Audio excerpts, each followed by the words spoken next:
people, the same descendants of the people who fought on this battleground over 100 years ago. On the end, we're going to have Parker. He's going to show you some interesting things about young warriors. We have Alyssa and Charlie. We have Tacoma, Quentin, Jason, and Andrew. Let me tell you a little about these guys personally. Parker down there, he's in school, as most of you. Alyssa, or Charlie over there, she's in school as well. She's fixing to graduate. Alyssa just came this weekend from college. She's attending Ringling College of Art and Design in Sarasota. Tacoma there, had just came back 3 weeks ago from Iceland, where he and Jason over here were help training the Icelandic forces. They both work for ISR Matrix, which is, what is it? It's like a civilian contracting service? Tactical defense company. So that's what they do. And then over here you have Quentin. He runs the, he works at the Heritage Environmental Resource Office at the museum in Big Cypress, Florida. So, and right here, Andrew Wallen playing our soldier, he just started his practice. He graduated as a mental health counselor. Yeah. So this is part of his thing for everybody. We come out here and beat the heck out of each other, and everybody feels better afterwards. Also, everyone up here are martial artists. They're trained. They've been training their whole lives. Andrew himself helped train these guys a few years back, and he himself has started, he was training since he was 5 years old, I believe.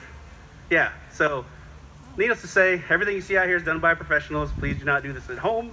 Everything they do, they've practiced, and we've done this many times. All right, on with the show. Now, Parker, if you would please step forward. I would just like to talk about Parker's weapon real quick, and then we might move on to another thing called the Big Show. Right now, Parker's going to show you a nice little weapon. This is called a gunstock war club. Oh, you're good. And what this is back when they would make guns out of simple wood and metal, they would have a lot of blanks left over, and these blanks would be carved and fashioned into weapons that that Seminoles would use, or any southeastern tribe. So very interesting weapon. Parker, you can take a step back. Now, Charlie herself over here, she's a young girl that has a lot of chores. She does a lot of things. She usually has a knife with her, as most Seminole or boys, men, women back then, they had a knife or a tomahawk of some sort, because this was part of daily life. This is part of daily chores. You did not find anyone, including settlers, without some sort of weapon. It was a practical tool that needed to be used every day, and all these people were really good at using them. Alyssa herself here, she's going to show you her staff. Now, a lot of people see the staff. What would happen is that these women would travel back and forth from camp to camp, or to the watering hole, or to wherever they needed to go, and they would walk on, like little cow paths, these paths that were just, made into the ground from constant use. And on occasion, there would be snakes or alligators or anything sunning on the paths, so she would always have the stick to, poke them out of the way. That's why the stick was used a lot back then.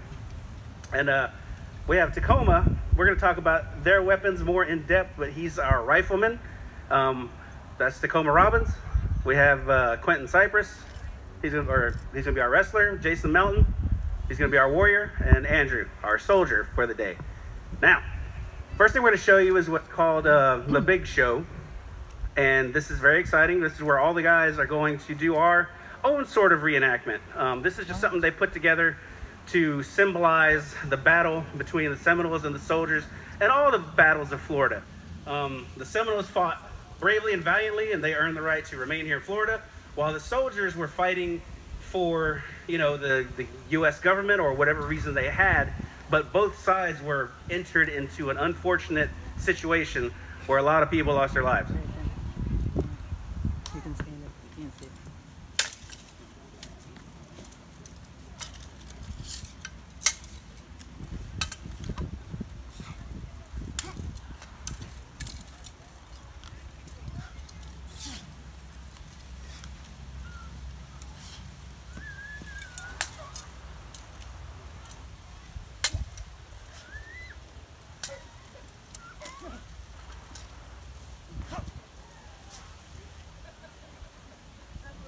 Thank you.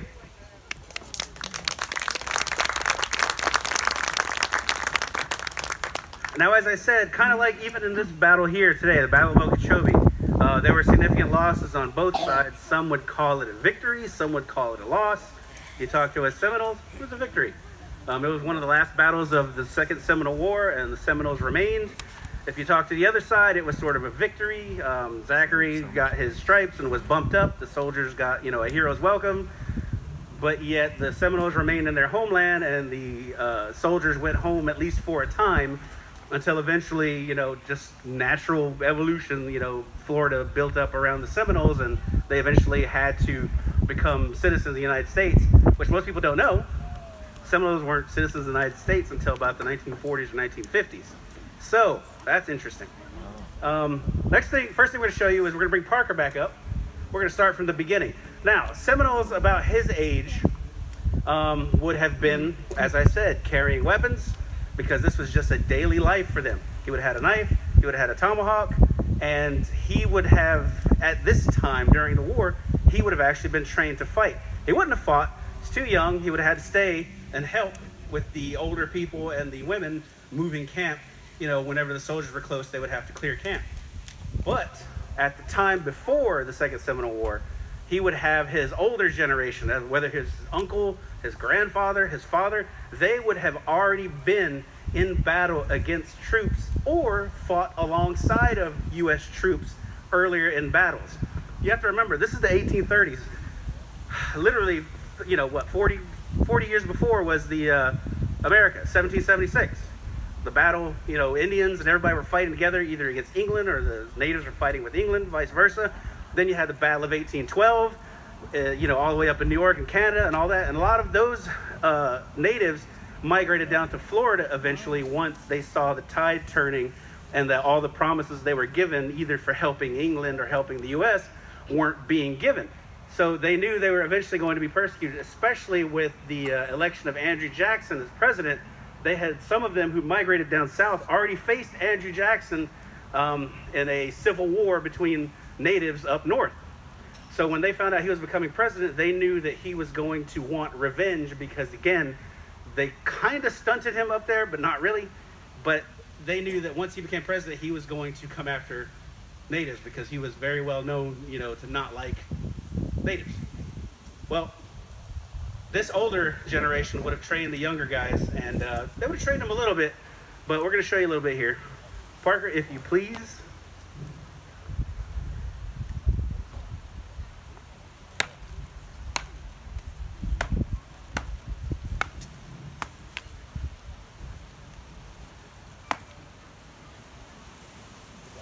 Nice. Thank you. That was Parker Payne Osceola. And Quentin Cypress as his teacher. Now that scene right there would have happened right around the 1830s.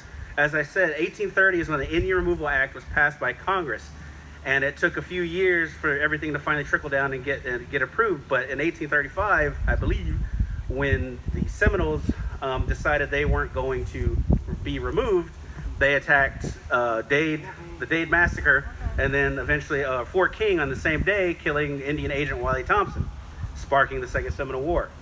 All right, Quentin, would you please stand forward? Now, Quentin is going to be the older version of what we just saw. He himself would be in his 20s or 30s fighting, and his father would have fought in the earlier wars against civilized forces. And again, for some reason, those forces never changed their fighting tactics in over, 100 years or so, fighting, natives.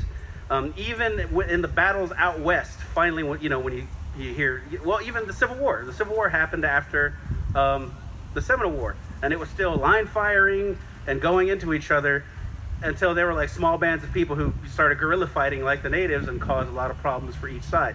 Now, Quentin is going to be, from the time he was a child, he would have either been wrestling, playing around like boys do, helping with chores. These are the daily lives of the Seminole. And what I want to clarify is that the daily life of the people who were free, and I would say they were freer than Americans at the time, only because their very existence depended on their merit. If the man didn't get up or the boy didn't get up and do his chores or whatever, somebody would go hungry, or somebody would go without food, or somebody would go without housing.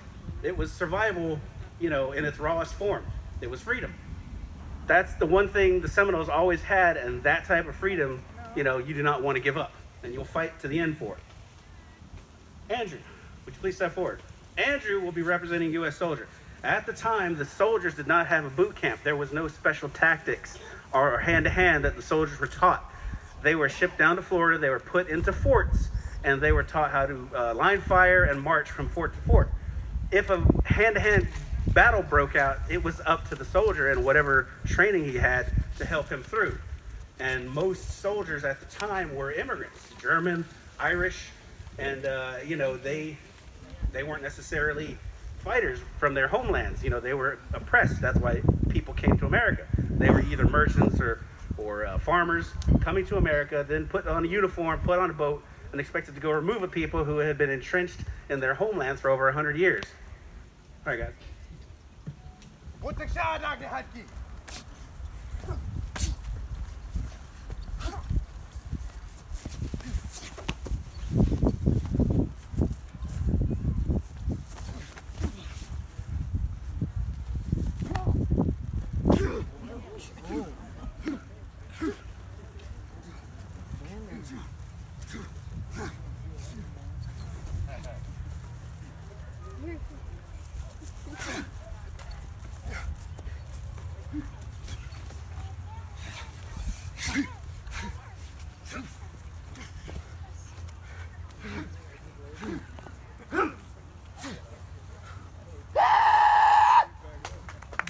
Nice, thank you.